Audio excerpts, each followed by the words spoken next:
what's going on, y'all? T-Bob here. And Jake as well. And you're about to watch a little OTB LSU. We're going to give you all the latest, greatest between LSU football, baseball, women's basketball, softball, and everything in between. Bottom line, if you want to talk Tigers, keep it locked, subscribe, like it, and we hope you enjoy. So, Brian Kelly, 247, was looking around college football there. Okay, which coaches have the most to prove in 2025? And again, national outlet here, Brad Harvard and whatnot. And they landed on your LSU head football coach, Brian Kelly. And the reasons are obvious, right? Of course, it's the fact that the last three coaches have all won national championships. I believe the last three did it in their third year, so you're already maybe a bit off schedule if you look at it that way. It's the fact that in 3 years you have not made the playoff despite having an expanded playoff. I think definitely 2 years ago, ironically enough, ends up hurting you because although you had Jaden Daniels and a Heisman winner, an incredible offense, again, Heisman winner is not something to take for granted in any school's history, much less LSU. But going 9-3 with those three guys is something that, like, yes, it's successful, but it ends up flipping all the way back around on you and almost becoming a point of criticism.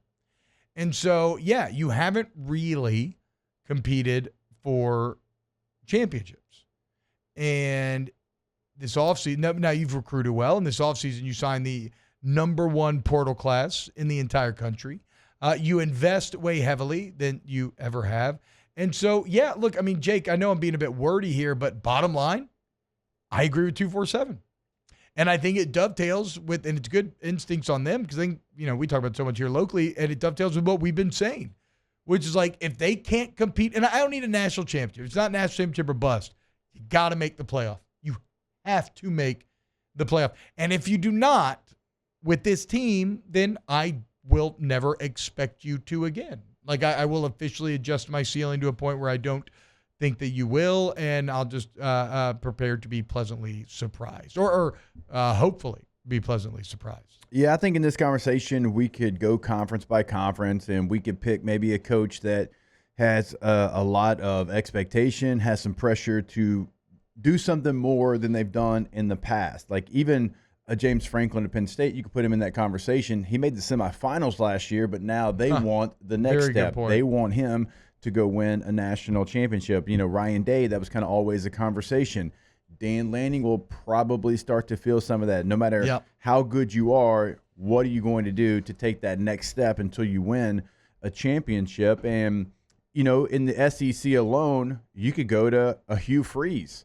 Like Auburn last year was 2-6 in conference play, 5-7 overall. That is not a program that is okay with that. They gave Hugh Freeze a lot of money to turn that thing around. Hasn't done so. So for them, and a lot of they investment. They want to go from 5 wins to 8 wins. That's what they need to do. So everybody needs to do something a little bit different. But I'd love the fact that LSU is a place that has high expectations, and you're supposed to do big things. And if you don't, people are asking questions. Those questions get louder and louder, right? And sometimes it can be too much and it can be toxic. I understand that, but that's what kind of program you are. Because national championships the last 25 years, it's Alabama and then you and Ohio State are tied for the second most. Okay, so with that being known, you know what the deal is. And Brian Kelly from day one mentioned that multiple times. Like in his first press conference, he mentioned that. So they understand the deal. And you're right. Like their next step is you have to make a 12-team college football playoff. If you don't, it is going to get incredibly loud. It is going to be a uncomfortable situation, I think, because you realize what it is. And if you asked every single coach across the way there, they would tell you that same thing. They'd be like, oh, we need to make a playoff. That is the next step. Like we've won 10 games a couple of times.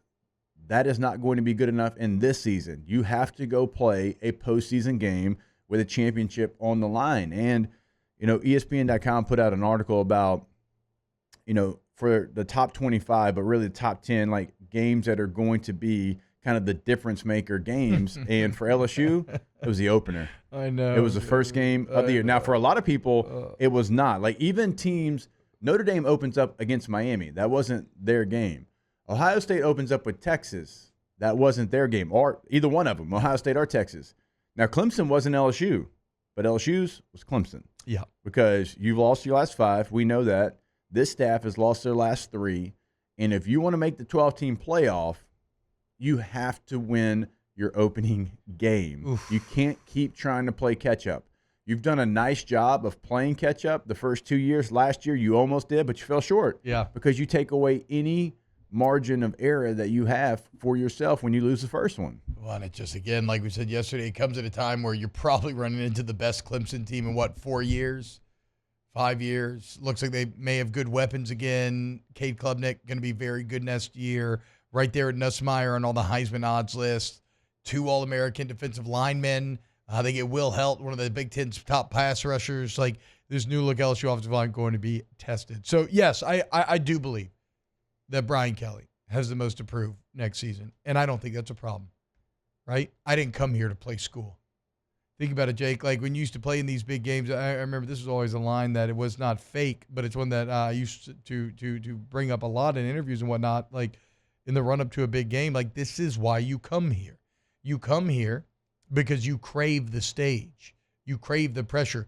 You want to be on the field on Saturday knowing that there are going to be millions of people watching, and the chance for glory is there. And that's what LSU's going to have. So do not shy away from it. Embrace it and accomplish and prove people wrong. We'll see. Going to be a massive season in Baton Rouge here in 2025. Yeah, and again, it should be. Like, that should be the expectation. And you scheduled these, like, this is your schedule. You knew that it was going to be a gauntlet. And when you decide to play these games, which I enjoy, I'd rather that than directional school U. I know a lot of people disagree with that. Knowing you have the SEC slate coming, eventually you got to go win one of these things. Like, there's not going to be an excuse. It's on the road. It's against another top 10 team. It's against Cade Klubnik, who's going to be a top 5 preseason Heisman guy. All those things that we know about Clemson. They've got a D-line that is going against a very inexperienced offensive line as far as the group together. Well, that's great. Doesn't matter. Nobody cares. Got to go win.